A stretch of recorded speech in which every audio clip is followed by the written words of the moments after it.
میرے معزز بزرگ و عزیز ساتھیوں، دینی بھائیوں، اللہ تعالیٰ نے سب سے بڑی نعمت ہمیں جو عطا کی ہے وہ ایمان اور مذہب اسلام ہے۔ اس سے بڑی کوئی نعمت اللہ کی ہمارے پاس نہیں۔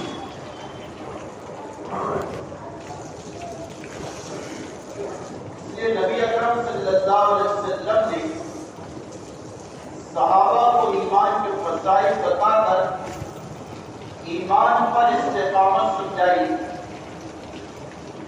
حضرت بلال بن رباح رضی اللہ تعالی عنہ کا تپتی ریت پر لیٹ کر اور سینے پر پتھر کا وزن سہ کر اور کوڑے کی زد میں آ کر احد احد کہنا، اسلام پر باقی رہنا، وہ اس کا نتیجہ تھا کہ ایمان سے بڑھ کر کوئی نعمت نہیں۔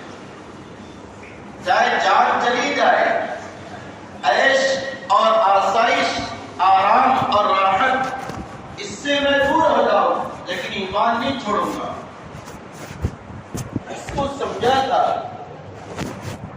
اس لیے علماء نے لکھا ہے آسمان ٹوٹ جائے اور زمین پھٹ جائے اور سمندروں میں طغیانی آ جائے اور ریگستانوں میں مٹی کا طوفان آ جائے، ان تمام آفات مصیبتوں سے بڑھ کر ایمان کا چلے جانا ہے اور ایمان سے محروم ہو جانا ہے۔ ان تمام مصیبتوں سے بڑھ کر مصیبت یہ ہے کوئی ایمان سے ہاتھ دھو گئے۔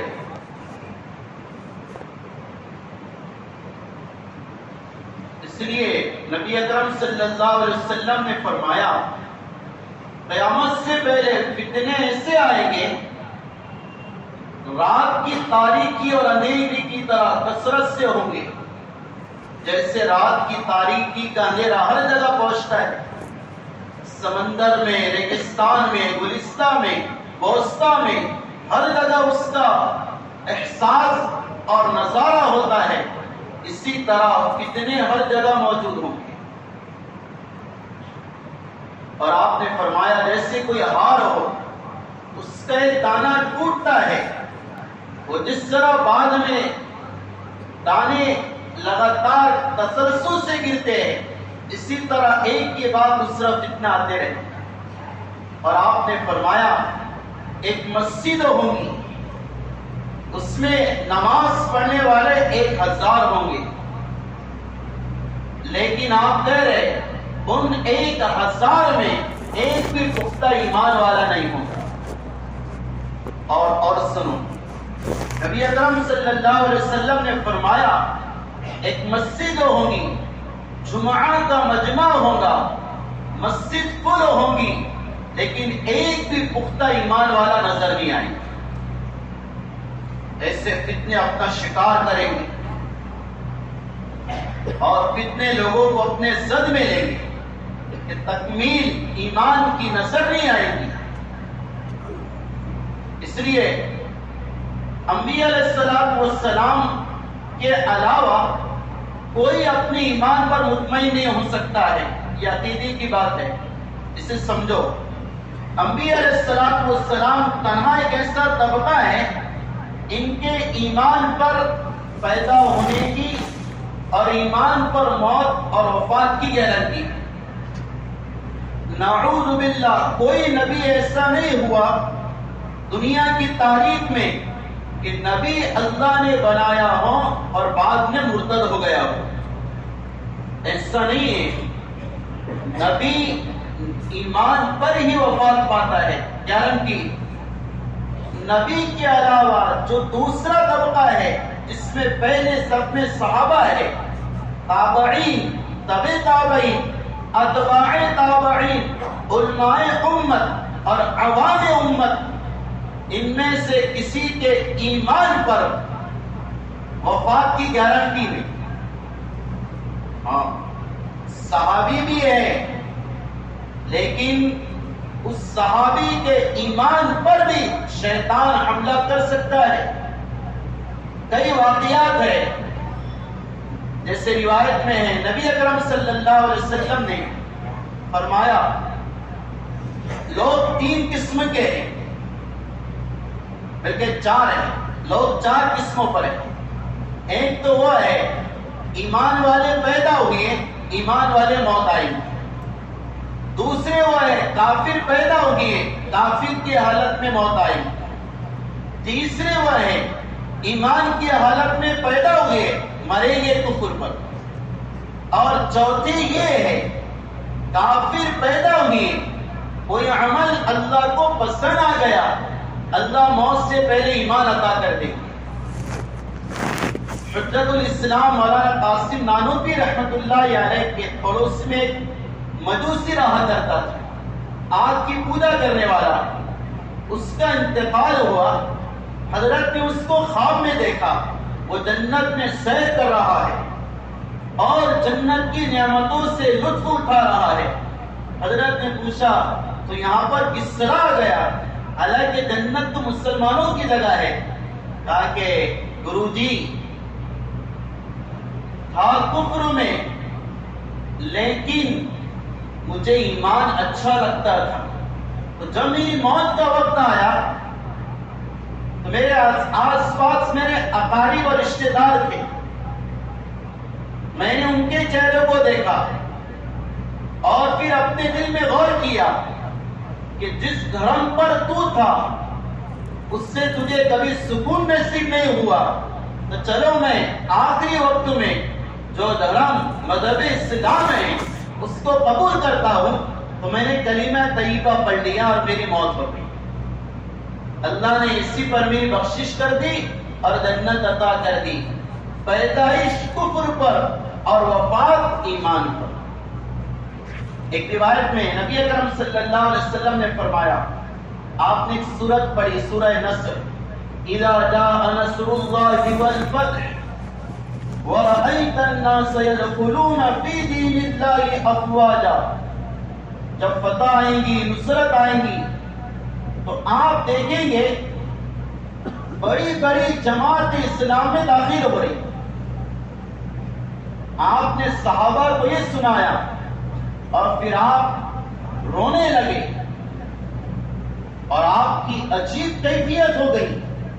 صحابہ نے پوچھا یہ تو خوشی کی بات ہے، اسلام میں جماعت کی جماعتیں داخل ہو رہی. ہمارے نبی نے فرمایا ایک دور ایسا آئے گا اسلام میں داخل ہونے والی جماعتیں بھی ہوں گی، اسی طرح اسلام سے نکلنے والی جماعتیں بھی ہوں گی. ادھر انٹری ہوگی اور ادھر ایکزٹ ہوگا. اس سے مجھے افسوس ہو رہا ہے. میرے بزرگوں، اس لیے اپنی ایمان کی حفاظت یہ ذمہ داری ہے. حضرت ابو درداء رضی اللہ تعالی عنہ کا ایک ملفوظ سناتا ہوں، اسے یاد رکھنا. صحابی رسول ہے، قسم کھا کے کہہ رہے، خدا کی قسم کھا کے یہ بات کہتا ہوں، جو آدمی اپنے ایمان پر مطمئن ہو گیا، ایمان کی فکر نہیں کیا، اس بات کی امید ہے موت سے پہلے اللہ کلمہ چھین لے گی. موت سے پہلے کلمہ چھینا جا سکتا ہے، کیونکہ فلا یأمن مکر اللہ الا القوم الخاسرون. اس آیت سے استدلال کیا کہ اللہ کی تدبیر سے وہی لوگ مطمئن ہوتے ہیں جو خسارے میں یعنی کفر میں. کافر اللہ سے نہیں ڈرتا، ایمان والا اللہ سے ڈرتا ہے. اس لیے حضرت حسن بصری کا ملفوظ ہے، ایمان کے کامل ہونے کی علامت یہ ہے ایمان کے باب میں ہر ایک فکر مند رہے میری ایمان کا کیا ہوگا. انبیاء علیہ السلام اپنی اولاد کی ایمان کے بارے میں فکر مند. ہاں، ابراہیم علیہ السلام کہہ رہے وَإِذْ قَالَ إِبْرَاهِيمُ رَبِّ اجْعَلْ هَٰذَا الْبَلَدَ آمِنًا وَاجْنُبْنِي وَبَنِيَّ أَن نَّعْبُدَ الْأَصْنَامَ. ابراہیم علیہ السلام کہہ رہے یا اللہ میں تجھ سے دعا کرتا ہوں وَجُنُبْنِي مجھے بچا وَبَنِيَّ اور میری اولاد کو أَن نَعْبُدَ الْأَصْنَامَ کہ بتوں کی پرستش کرنے نہ لگ جائے. یوسف علیہ السلام کہہ رہے رب توفنی مسلما والحقنی بالصالحین. یا اللہ نبی ہوں لیکن ایمان پر موت عطا فرما. یعقوب علیہ السلام اپنے بیٹوں کو جمع کر کے کہہ رہے ما تعبدون من بعدی میں جا رہا مجھے اقرار دو قرار دو اس کا عہد لو میرے بعد کس کی عبادت کرو گے اس کا مجھے ایگریمنٹ ہو. یہ نبی اولاد کے بارے میں فکر مند ہے اور ہم اولاد کے بارے میں سب سے زیادہ مطمئن ہے کہ میری لال ہے میرا لال ہے مطمئن ہے. اس لیے ارتداد کے جو واقعات ہے سب سے زیادہ ان گھرانوں میں ہیں جس گھرانے کے ماں باپ اولاد کے بارے میں مطمئن ہیں کہ مجھے میرے بیٹے پر بھروسہ ہے اور میری لاڈلی پر بھروسہ ہے ویسا نہیں کر سکتے کچھ. علماء نے جہاں پر ارتداد کے اسباب اور ریزن گنائے ان میں سب سے پہلا ریزن جس کو بتا رہے بڑے بڑے چوٹی کے علماء وہ یہ بتا رہے ماں باپ کا بے فکر ہونا. اولاد کے بارے میں ماں باپ مطمئن ہیں کہ لڑکی اکیلے گھر سے بائک لے کر جا رہی ایکٹیوا لے کر جا رہی اسمارٹ موبائل لے کر جا رہی کالج میں جا رہی گھنٹوں غائب رہ رہی ماں اور باپ سکون سے ہے بیٹی تعلیم حاصل کرنے گئی اور وہ ادھر عشق مجازی کے گل کھلا رہی سانسی نہیں رہا. نبی اکرم صلی اللہ علیہ وسلم کی تعلیم کی کمی بھی دوسرا سبب ہے. ماں باپ نے بچپن میں اول تو صحیح تربیت نہیں کی بس اپنا کمانا کھانا عیش و مستی کرنا اولاد پیدا کر دی ہے بس. یہی تعلیم کی کمی آگے جا کر ماں باپ کو خون کے آنسو رلا رہی ہے. یہی تعلیم کی کمی اولاد کے نافرمان ہونے کا سبب بن رہی.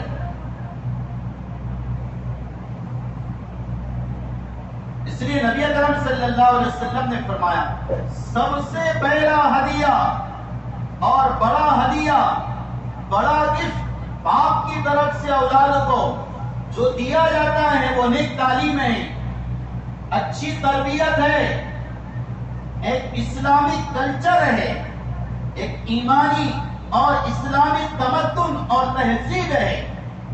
یہ علم کا زیور اس کی زندگی کو آراستہ کرے گا اس کے فیوچر کو مستقبل کو روشن کرے گا. ہاں ورنہ دینی تعلیم سے خاموش رہو گے جو حالات نظر آ رہے یہ کچھ بھی نہیں اس سے زیادہ آئیں گے. یہ ابھی ابتدا ہے یہ کیا ہے اسٹارٹ ہے کچھ بھی نہیں ہوا ابھی صرف جھلک ہے. اسی طرح بے حسی رہی ماں باپ اولاد اور بڑے لوگوں کی گھر کے پیرنٹس ان کی غفلت رہی ایک نہیں نسلیں مرتد ہو جائے گی نسلوں کی نسلیں ایمان سے نکل جائے گی. ہاں ارے آپ نے اس کو دینی تعلیم نہیں دی وہ کالج میں جا رہی اس سے کہا جا رہا ہے یہ برقع جو ہے حیض خانہ ہے اس سے کہا جا رہا اسلام نے عورت پر اتیاچار کیا ہے اس پر ظلم کیا ہے. اسلام نے عورت کو ڈبل حصہ نہیں سنگل حصہ دیا ہے. اسلام نے عورت کو طلاق کا اختیار نہیں دیا. اسلام نے عورت باہر نہیں جا سکتی یہ اس کو قید اور مقیدات اور اس پر ان بندشوں کو گنایا جاتا ہے اور لیگلر اور ایک ماڈرنزم ماحول آزادانہ خیال اس کے سامنے پیش کیا جاتا ہے کہ دیکھ ہمارے دھرم میں لڑکی آزاد ہے اس پر کبھی اتیاچار نہیں ہوتا. وہ 45 ڈگری کی گرمی ہو اس میں موٹا برقع نہیں پہنیں گی باریک اور پتلا لباس پہنیں گی. ایک طلاق شوہر نہیں دے سکتا بیوی کا بھی اس میں حق ہوگا اس میں حلالہ نہیں اس میں میراث میں ڈبل ملے گا. یہ جب اس کی صحن سازی ہو رہی اور گھر میں اندھیرا ہے، وہ آ کر تمہیں مسلمان نظر آئے گی، ذہن مرتد ہو چکا ہوگا۔ کئی بچیوں کے اعتراضات ہیں، کئی بچیوں کے، میں نے کل سے یعنی تقریباً 400 صفحے کی مطالعہ کر لیا، 400 صفحے کل سے آج تک۔ 2 کتابیں ابھی آئی، 200 صفحے کی کتابیں ہیں، ان کو پڑھ کر اللہ کی قسم ایسا افسوس ہوا میں گنا نہیں سکتا۔ ایسے اعتراضات مسلم بچیوں کی طرف سے کیے جا رہے ہیں اور غیر مسلم جو ان کو کنوینس کر رہے ہیں، ان کا جو مائنڈ فری کر رہے ہیں، اس کے واقعہ جو آ رہے ہیں، بہت درد ہوتا ہے کہ اب آگے کیا ہوگا، آگے کیا ہوگا، کہ سیلاب آئے گا، طوفان آئے گا، آندھیاں چلیں گی۔ اس کا بڑا افسوس اور تعجب ہے۔ اس لیے بزرگوں دوستو، میں ایک بات آپ سے کہا، اپنے اندر اسلامی ہمدردی پیدا کرو۔ ایک مسلم بچہ ہو یا بچی ہو، وہ بلا مخصوص ماں باپ کی اولاد نہیں، وہ تمہارے اسلام کی ناز اور عزت ہے، وہ تمہارے دھرم کی اور تمہارے محبوب مذہب کی زینت اور عزت اور ناز اور اس کی چوٹی ہے۔ اس پر کوئی حملہ کرتا تنہا بدنام نہیں ہوگی اور اسلام کو بدنام کر کے چھوڑ رہی۔ اسلامی حمیت پیدا کرو، جوانوں سے کہہ رہا، اسلامی شجاعت پیدا کرو۔ دیکھو تاریخ پڑھو، راجہ دہار نے 80 ہجری میں ایک مسلم قافلے پر حملہ کیا، سری لنکا کے آگے پڑوس ملک میں علاقہ ہے ملتان کے قریب، وہ قافلہ تھا مومیڈین، اس پر حملہ کیا اور ایک بچی کے عزت پر کسی نے ہاتھ ڈالا اور اسے گرفتار کیا، اس کے ساتھ ظلم کیا۔ اس قافلے کے چند لوگ بچ کر چھپ چھپا کر عراق پہنچے۔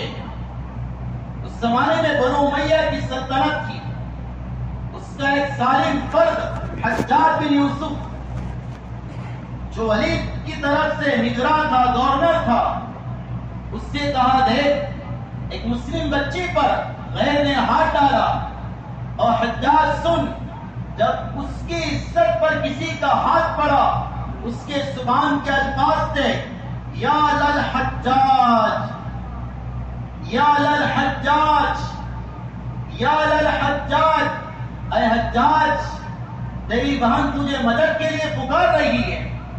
یہ اس خاتون کے الفاظ تھے۔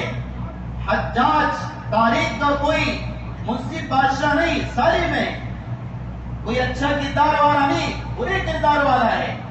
لیکن جب اس نے سنا مسلم بچی کا یہ فریاد اور اس کی یہ روداد اور اس کی یہ صدا، تو اس کا خون جوش مارنے لگا۔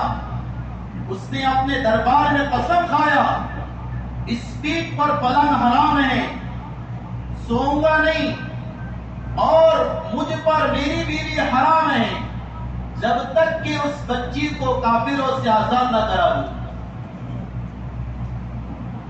یہ حمیت پیدا کرو۔ ظالموں میں بھی حمیت تھی، جس نے 1 لاکھ انسانوں کی گردنیں تلوار سے اڑائی، لیکن اسلام کفر کا مسئلہ پیش آیا، اس کے بھی خون جوش مارنے لگا، اور وہ بھی ایک ماہی بے آب کی طرح تڑپنے لگا۔ اس نے اپنے ولید سے درخواست کی کہ مجھے فوج کا دستہ ادا کیا جائے۔ اس نے اولاً 4000 کا دستہ بھیجا راجہ دہر کے مقابلے کے لیے۔ 4000 کا لشکر شکست کھا گیا پہلی بار۔ پھر دوسرے 4000 کا راؤ بھیجا، وہ بھی شکست کھا گیا۔ پھر ولید سے کہا کہ ایک موقع دے دو، کہا کہ نہیں، تو نے میری 8000 کی فوج کو برباد کر دیا، اب میں ایک لڑکی کے خاطر اور فوج میں روانہ کروں گا۔ اجازت نہیں دی تو کہا، حجاج نے کہا کہ میں میں 2 شرطیں آپ کو منواتا ہوں، ڈیمانڈز آپ کے سامنے رکھتا ہوں. پہلی یہ آخری موقع دے دو، اب پتہ ہو گئی تمہارے خزانے سے جتنا مال چلا گیا ڈبل میں آپ کو لا کے دے دوں. اور دوسری بات یہ کہی اب اس لشکر کی قیادت کوئی اور نہیں، میرا داماد محمد بن قاسم کرے گا. طائف کے رہنے والے، عمر کتنی ہے؟ 17 سال. 17 سال کا جوان 4000 مسلم فوج پر قائد بنا، سپہ سالار امیر بنا، اور پھر اس نے قہروان سے اور خراسان سے اور ملتان سے اسلام کے جھنڈے گاڑنا شروع کیے، سندھ تک گاڑتے چلے آیا اور اسلامی پرچم ایشیا میں لہرایا. سب سے پہلے آنے والا اسلام کو لے کر ایک قول کے مطابق محمد بن قاسم، اور پھر اس بچی کو آزاد کرا کے لے گیا. 19 سال کی عمر میں انتقال ہو گیا محمد بن قاسم کا. 2 سال میں 17 سالہ جوان نے اسلام کی وہ تاریخ رقم کی. آج 40 سال کا جوان پڑھ کر ڈرتا ہے. ایسا ہو سکتا ہے کیا؟ ایسی حمیت جرأت پیدا کرو، مطمئن مت ہو جاؤ. اطمینان نفاق کی علامت ہے، فکر مندی ایمان کی علامت ہے. اس لیے میرے عزیز سے بزرگوں دوستوں، ہمارے نبی نے تو بہت بچایا ہے. میں نے تفسیر میں قل یا ایھا الکافرون کی تفسیر ہو رہی تھی، آپ کو پورا سنایا. مشرکین نے کیا کیا ڈیمانڈ رکھے تھے. آخری ڈیمانڈ ان کا یہ تھا، وہ یہ کہہ رہے تھے کہ آپ ایسا کرو، تم جب ہمارے معبود کو نہیں مان رہے، نبی علیہ السلام سے کہا تھا، اور نہ ان کی عبادت کر رہے، ایک چھوٹا سا کام یہ کر لو، یہ بت ہے فار ایگزامپل، اس کو ہاتھ لگا دو. ارے کیا کر لو، محبت سے ہاتھ لگا دو. آپ نے کہا کہ نہیں، ہاتھ بھی نہیں لگا سکتے. اتنا آپ نے دور رکھا ہے. اور ایک روایت سنو، دہلوی کی ہے، نبی اکرم صلی اللہ علیہ وسلم نے فرمایا جو 1 یا 2 گھرانے کسی مسلم، غیر مسلم، نان مسلم علاقے میں ہو اور وہاں پر مومنین آبادی کوئی نہ ہو، ہمارے نبی کہہ رہے وہاں سے ہجرت کر لو. اگر اسی جگہ رہیں اور ان پر کفر کا اثر ہو گیا، ہمارے نبی کہہ رہے میں یعنی محمد بن عبداللہ اس سے بری ہوں صلی اللہ علیہ وسلم. اور ایک روایت میں ہے کہ جس نے غیر مسلموں کے درمیان رہائش اختیار کی اور ان کے جیسا نیچر اور طریقہ اختیار کیا، وہ میری امت میں سے نہیں ہے. ہاں، دہلوی کی روایت صاف ہے، کتابوں میں پڑھو اسے. میرے عزیزو، آج کل جو ارتداد کا طوفان اور بے حیائی کا جو طوفان ہے، ابھی وہ ہمارے قابو میں، ہم اسے کر سکتے، کنٹرول اسے کر سکتے. اس لیے چند اسباب محرکات ہیں اس سے بچاؤ کے لیے میں آپ کو سنانے لگا ہوں. میں نے اس سے پہلے بھی اس موضوع کو ذکر کیا تھا اور آج بھی ذکر کر رہا.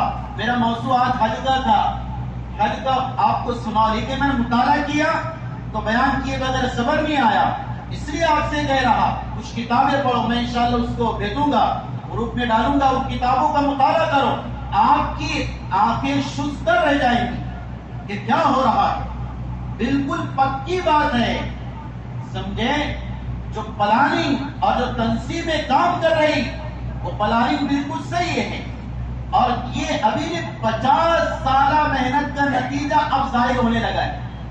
میں یہاں سے کسی تنظیم کا نام نہیں لیتا، لیکن آپ سمجھ رہے ہیں کہ لوگوں کی 50 سالہ محنتیں ہیں، اس کی محنت کا نتیجہ اب 23 اور 22 اور 21 سے ظاہر ہونے لگا ہے. یہ ابتدا ہے، آگے کیا ہوگا العیاذ باللہ کچھ نہیں کہہ سکتے. اس لیے چند باتیں آپ کو سناتا ہوں. پہلی بات، ماں باپ فکر مند رہے بچوں کے باب میں. سونا کم کرو، کھانا پینا کم کرو، عیش عشرت کو کم کرو، اولاد کی تربیت میں کمی مت لاؤ. کمانے کو ایک ہی ٹائم جاؤ، 12 گھنٹے جاب کر رہے 8 گھنٹے کرو. جمع کرنا فرض نہیں ہے، پیٹ پالنا فرض ہے. صرف جمع کرنے کے لیے مت کماؤ. اگر جمع کرنے کے لیے کما رہے تمہاری نسلیں برباد ہو رہی، تمہارا کمانا کوئی کام کا نہیں.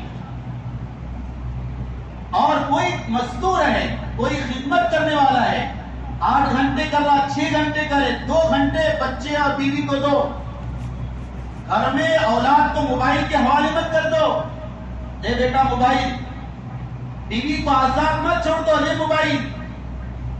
اس پر نگرانی رکھو، بچیوں پر، بچوں پر کیا استعمال کر رہی. بلکہ ابھی تو ایک حضرت پیر صاحب کی طرف سے ایک بات چلائی جا رہی، اپنے گھروں میں اگر تمہارے بچی کو بچے کو انٹرنیٹ استعمال کرنا انیواریہ ہے، ضروری ہے، تو آپ گھر میں لیپ ٹاپ لاؤ یا بڑی اسکرین کا، کون سا موبائل بولتے اس کو، ہاں جو بھی ہے وہ موبائل لاؤ اور اس سے کہو سب کے سامنے اس کو استعمال کریں. ایسی جگہ رکھ کر اسے استعمال کراؤ کہ اس پر تمہاری نگاہ پڑ سکے کہ میرا بچہ بچی اس میں کیا کر رہے. فیس بک اور دوسری وہ ویب سائٹ جس کی ضرورت نہیں پڑتی اس میں جانے بھی مت دو. بقول محفوظ علامہ محفوظ عمرین صاحب دامت برکاتہم عالیہ کے، جتنی یہ لہریں جو چل رہی اس میں 90% دخل موبائل کو ہے. کس کو ہے کہ ماں باپ نے بیٹی کو بڑا موبائل دے دیا اور گاڑی دے دی اور بے فکر ہو گئے کہ بچی کو پڑھنا پڑھانا پڑتا، اس لیے وہ کام کر رہی. یہ کمرے میں سو رہے، بچی کیا کر رہی کچھ خبر نہیں. برا لگ رہا تو معذرت خواہ، لیکن میں حالات سنا رہا. یہ ایسی ہی ہے حقیقت. ہاں، اس سے پہلی بات ماں باپ کو فکر مند ہونا پڑے گا. یہ سارا مجمع ارادہ، میں بھی ارادہ کر، میں بھی میرے بچوں کے بارے میں مطمئن نہیں ہو سکتا ہوں. جب نبی مطمئن نہیں تو میں کہاں سے کون ہو سکتا ہوں. نبی مطمئن نہیں اولاد کے باب میں. اس لیے بزرگوں دوستو، میں نے آپ کو بہت بات یہ کہی کہ آپ کمانا کم کرو، آپ باہر مت رہو، بے قصور کھڑے رہتے، کوئی کام نہیں ہے. بس ایسے ادھر ادھر کی گپیاں لگاتے، چینوں گویا کرتے. ارے اتنا 1 گھنٹہ جاؤ بچوں کے پاس بیٹھو، اس کو تعلیم کراؤ، اسے کتاب پڑھاؤ، اسے لکھنا سکھاؤ، عقائد اسے سکھاؤ، اس کا قرآن سنو. ہاں بیٹی تو نے کیا یاد کیا میرے کو سنا، بیوی کا سنو، وقت دو بھرپور. وہ حدیث اب یاد آتی ہے، میرے نبی نے فرمایا فتنہ زور پر ہوگا تو معمون وہ رہے گا جو اپنے گھر میں کثرت سے رہے، ضرورت کے بغیر گھر کے باہر نہ نکلے. گھر کو وقت دو، یہ پہلا کام. دوسرا کام یہ کرو، بچیوں کو خصوصاً اکیلا باہر مت بھیجو. کالج جاری چھوڑ کر آؤ، ٹیوشن جاری چھوڑ کر آؤ، لینے جاؤ، اور اندر کے ماحول پر بھی نگرانی کرو جو آسانی سے ہو سکے. اور بزرگوں دوستوں، بچیوں کو غیر مسلم کے کالج کے حوالے مت کر دو، مخلوط تعلیم، مکس تعلیم کے حوالے مت کر دو. ہاں، اس سے بڑا ایک زہریلا سیلاب لایا ہے. مخلوط تعلیم اور مکس لڑکا لڑکی کا ساتھ میں پڑھنا. اور چیپٹر کون سے پڑھا؟ جنسی چیپٹر پڑھائے جا رہے. ارے چیپٹر مضامین کون سے پڑھا جا رہا ہے؟ جنسی خواہشات کو جو بھڑکا دے. لڑکا لڑکی ساتھ میں بیٹھے، ان کے جذبات میں بڑھیں گے. حدیث میں آتا ہے جو بوسیدہ ہڈیاں یعنی بوڑھے بوڑھی ساتھ میں ہوں، شیطان وہاں بھی دونوں کے دل میں وساوٹ ڈالتا ہے. اس لیے جتنا ہو سکے آپ نظام تعلیم کو پرسنل کرو لڑکیوں کے ساتھ. ادھر ادھر پیسے مت لگاؤ. اسکولیں بناؤ، اسلامی کالج بناؤ، خود مختار بنو، آتما نربھر بنو. غیروں کے حوالے اپنے آپ کو مت کرو، اپنے احساسات کو بیدار کرو، اپنی توجہ کو اجاگر کرو اور اپنی صلاحیتوں کو روشن کرو. یہ وقت ہے، اس کا وقت آپ کا لے رہا 2-3 منٹ اور. اسی طرح ایک کام اور کرو. پہلے تو ماں باپ سے کہا، موبائل کے استعمال کے بعد میں کہا تعلیم پر نگاہ رکھو. ٹیوشن پر بھی نگاہ رکھو. بلکہ ایک بڑے عالم صاحب تو کہہ رہے ہیں تمہاری بچی کسی غیر مسلم کے دکان پر جھراس کرنے بھی نہ جائے, کسی غیر مسلم سے موبائل میں ریچارج بھی نہ ڈالے. ہاں ڈالنے کی ضرورت ہے تم جاؤ اس کو لا کر دو. اتنا فکر مند ہونا پڑے گا تو یہ طوفان سے مقابلہ کر سکو گے. ورنہ بزرگوں دوستو وہی تو ہمارے نبی نے فرمایا 1000 کا مجمع ہوگا ایک بھی ایمان والا نہیں ہوگا. اور ایک روایت جو سنایا جمعے کے اتنا مجمع ہوگا, اتنا مجمع, صحیح روایت ہے دہلوی کی, اس میں ایک بھی پکا ایمان والا نہیں ہوگا, سب کفر کے جہانے پر ہوں گے. ایسی حالات حدیث میں سنائے وہ پیش آ رہے ہیں. اسی طریقے سے اپنے گھروں میں تعلیم کا نظام بناؤ, جو ہماری دعوت کی جو محنتیں ہیں اس کو زندہ کرو. اسی طرح بچے بچیوں کو قرآن کی صورتیں حفظ کراؤ. بچیاں بھی حافظہ بن سکتی, ان کا منوبل بڑھاؤ, ان کا حوصلہ بڑھاؤ اور ان کو قرآن کی صورتیں یاد کرنے کی طرف متوجہ کرو. سمجھ آئی بات؟ اسی طرح ایک آخری بات, روزانہ اپنی اولاد کے لیے 2 رکعت صلاۃ الحاجت پڑھ کے دعا کرو. حدیث میں آتا باپ کی دعا اولاد کے لیے کبھی رد نہیں ہوتی. علماء نے کہا جس کے باپ کا انتقال ہوا کہ جو جس دروازے سے دعا قبول ہوتی تھی وہ بند ہو گیا. ابھی اگر تم حیات ہے تمہاری اولاد کے لیے دعا کی قبولیت کا دروازہ کھلا ہے, مانگو اللہ سے. یعقوب علیہ السلام مانگ رہے, ابراہیم علیہ السلام مانگ رہے, اس لیے ہم بھی مانگو, بیدار رہو, چوکنا رہو. اللہ ہمارے نسلوں کی اور ہماری ایمان کی حفاظت فرمائے. وما علینا الا البلاغ.